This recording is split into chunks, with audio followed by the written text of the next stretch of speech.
जिनके घर शीशे के होते हैं उन्हें दूसरों के घरों में पत्थर नहीं फेंकने चाहिए, और यदि कोई व्यक्ति ऐसा करता है तो ऐसा करने वाला व्यक्ति ओवर कॉन्फिडेंस है। उन्हें ऐसा लगता है कि ऐसा करने पर उनके घर में भी कोई पत्थर नहीं फेंकेगा, या फिर ऐसा करने वाला व्यक्ति मूर्ख है। उन्हें यह पता ही नहीं है कि जब वे दूसरों के घरों में पत्थर फेंकेंगे तो उनके घर में भी कोई पत्थर फेंक सकता है। ऐसा इसलिए कहना पड़ रहा है क्योंकि ऑनपैसिव के सीईओ मिस्टर एस मुफारे के ऊपर SEC के द्वारा पहले ही धोखाधड़ी का आरोप लग चुका है।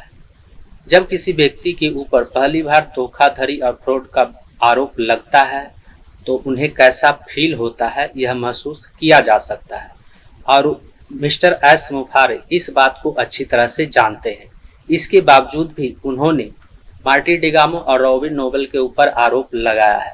वहीं आरोप लगाए जाने के बाद मार्टी डिगामो द्वारा जब वीडियो जारी किया गया तो उससे यह प्रतीत होता है कि यह लगाया गया आरोप बेबुनियाद है, क्योंकि आरोप लगाए जाने के कुछ ही घंटों बाद मार्टी डिगामो ने वीडियो जारी किया था, और उस वीडियो को देखने के बाद हर किसी को यही समझ में आ रहा है कि मार्टी डिगामो और रॉबिन नोबल पर जो आरोप लगाया गया है वह आरोप बेबुनियाद है। उस आरोप का कोई मतलब ही नहीं है। सीईओ मिस्टर एस मुफारे ने बिना जांच पड़ताल किए ही इस तरह का आरोप मार्टी डिगामो और रॉबिन नोबल के ऊपर लगा दिया है। जिन लोगों के साथ मैंने समय बिताया है, जिनके साथ मैंने घंटों बिताए हैं, जिनके साथ मैं रोया हूँ, हंसा हूँ, वे एक शब्द भी नहीं बोलते। यही है इस बात की गंभीरता। वो बस मैं हैरान हूँ, मैं अंदर तक आहत हूँ। वैसे पासवर्ड पर जितने भी पद मैंने कभी लिए हैं वे सब मेरी पत्नी के नाम पर हैं। जानते हो क्यों? क्योंकि मैं 400 पाउंड से ज्यादा का 60 से ऊपर उम्र का आदमी था। मुझे नहीं लगा था कि मैं ज्यादा दिन रहूंगा, इसलिए मैंने शुरू से ही यह सब अपनी पत्नी के लिए बनाया। तो आप इसे पढ़ सकते हैं और जो चाहे उस पर विश्वास कर सकते हैं। मुझे उम्मीद है कि आप ऐसा नहीं करेंगे। मैं अब भी आऊंगा, मैं अब भी यूट्यूब पे बात करूंगा। मैं कंपनी का प्रतिनिधित्व नहीं कर रहा हूं, ठीक है? तो ऐसा मत सोचिए कि मैं कर रहा हूं।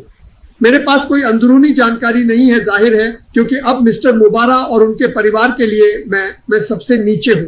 लगभग 10 लाख लोग हैं और वह हम दोनों को सार्वजनिक दुश्मन नंबर 1 के रूप में नामित करते हैं। मैं अपनी जिंदगी में कभी इतना टूट नहीं गया था, और मैं अभी भी स्वस्थ नहीं हूं। मैं ठीक से सो नहीं पाता, खासकर पिछले कुछ हफ्तों से, क्योंकि कोई मुझसे बात नहीं कर रहा है और उन्हें लगता है कि मैं कोई खेल खेल रहा हूं, कि मुझे कुछ पता है जो मुझे नहीं पता। तुम जानते हो तुमने क्या किया? नहीं, मुझे नहीं पता, लेकिन मुझे पता है आपने क्या किया। आप मुझ पर उस चीज का आरोप लगाते हैं जिसके बारे में आप मुझसे बात तक नहीं करना चाहते। 6 साल 6 महीने तक आप मुझसे हफ्ते में 2-3 बार बात करते थे।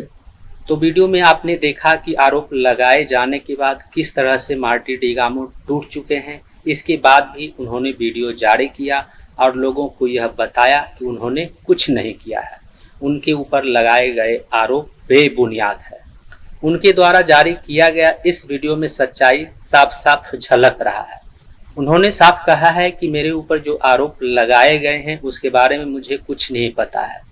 यहाँ तक कि आरोप लगाने से पहले मिस्टर एस मुफारे ने मुझे एक बार पूछा भी नहीं। तो इस तरह की बातें सामने आने के बाद ऐसा प्रतीत होता है कि मार्टी डिगामो के ऊपर लगाए गए मिस्टर एस मुफारे का आरोप बेबुनियाद है। इसमें कोई सच्चाई नहीं है। उम्मीद करता हूं इस वीडियो में दी गई जानकारी को आप अच्छी तरह से समझ गए होंगे। इस वीडियो से संबंधित यदि आपके मन में कोई सवाल है तो आप हमें नीचे कमेंट में पूछ सकते हैं।